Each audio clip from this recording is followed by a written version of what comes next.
A parasocial relationship is a one-sided connection where a viewer feels a deep emotional tie to a public figure who doesn't know they exist. For most people, these feelings are a common part of digital life. We leave comments on a favorite creator's video or feel a sense of kinship, and then we go about our day. Take Lauren, a 31-year-old disabled woman from Wisconsin. At first glance, her TikTok profile was typical, just someone sharing her daily life and enjoying her time on the app. Then there's Parker, a creator in Florida.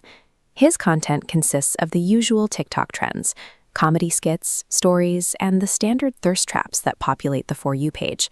When Lauren discovered Parker, her behavior matched a standard internet crush. She posted duets with his videos and left enthusiastic comments, engaging with the platform exactly as it was designed.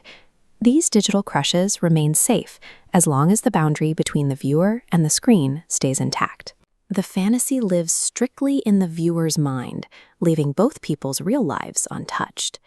To understand the exploitation ecosystem, we have to look at the three nodes involved here: a creator, a target, and an audience.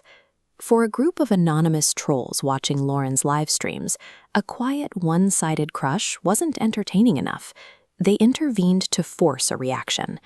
These users began creating fake TikTok accounts, using Parker's photos and name to build a series of digital decoys.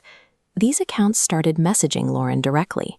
By monitoring her live broadcasts, the trolls gathered personal details and fed them back to her in private chats, making the fake reciprocation feel incredibly real. Ultimately, this was a completely crowdsourced delusion. A group of strangers recognized a vulnerable person and built a custom-made fiction for her, prioritizing their amusement over her well-being.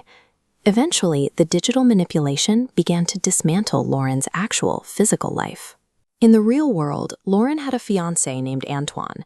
They lived together and were planning a future, but the constant messages from the fake Parker accounts were more compelling than her reality.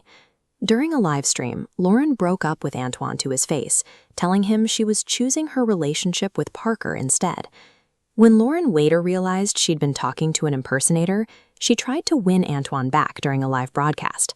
He simply sat in the background, offering nothing but silence. A manufactured digital fantasy offers a version of intimacy that is easier to manage than the real thing. For someone being manipulated, that frictionless perfection is often more alluring than a complex, offline relationship. After losing her fiancé, Lauren's TikTok live sessions became a psychological echo chamber. Well-meaning viewers warned her she was being catfished, but Lauren aggressively blocked them. Admitting the truth would mean admitting she had destroyed her actual life for a lie. The delusion culminated in Lauren buying a $600 airline ticket to Florida. She packed her bags, convinced that Parker was waiting to pick her up from the airport. On the drive to the airport, Lauren's grandmother pleaded with her to turn back. She had seen the troll accounts and knew the entire trip was based on a hoax. Lauren responded by screaming at her grandmother in the terminal, rejecting the only person who was actually looking out for her. At the airport, the crowdsourced fantasy finally collided with Lauren's family, leaving her isolated from her offline support system. While Lauren was at the airport waiting for a man who didn't know she was coming, the real Parker was watching the situation unfold from a distance. Parker's own live streams were filled with trolls mocking Lauren's trip.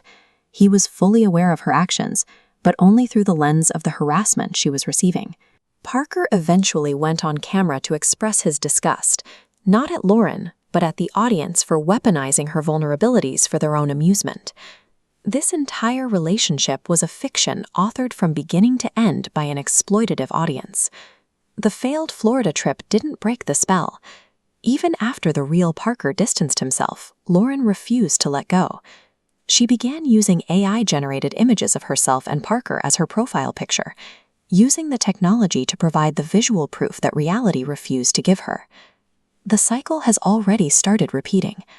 Lauren is currently pursuing other creators, like a TikToker named Jake, using the same language and declaring the same romantic certainty. The trolls successfully rewired her perception of the world, leaving her in a loop where every new digital interaction is filtered through the same obsession. We have to look at the platform's role in this. On TikTok, every troll comment, every share, and every minute spent watching Lauren's meltdown counts as a positive engagement metric.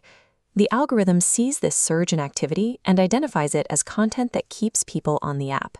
By design, the more chaotic a live stream becomes, the more the platform pushes it into the feeds of strangers, rewarding the harassment with more visibility. This environment has turned digital delusions into a spectator sport, where the platform's architecture turns a personal crisis into a trending topic. When audiences treat a vulnerable person as a source of entertainment, they are effectively paying for the wreckage left in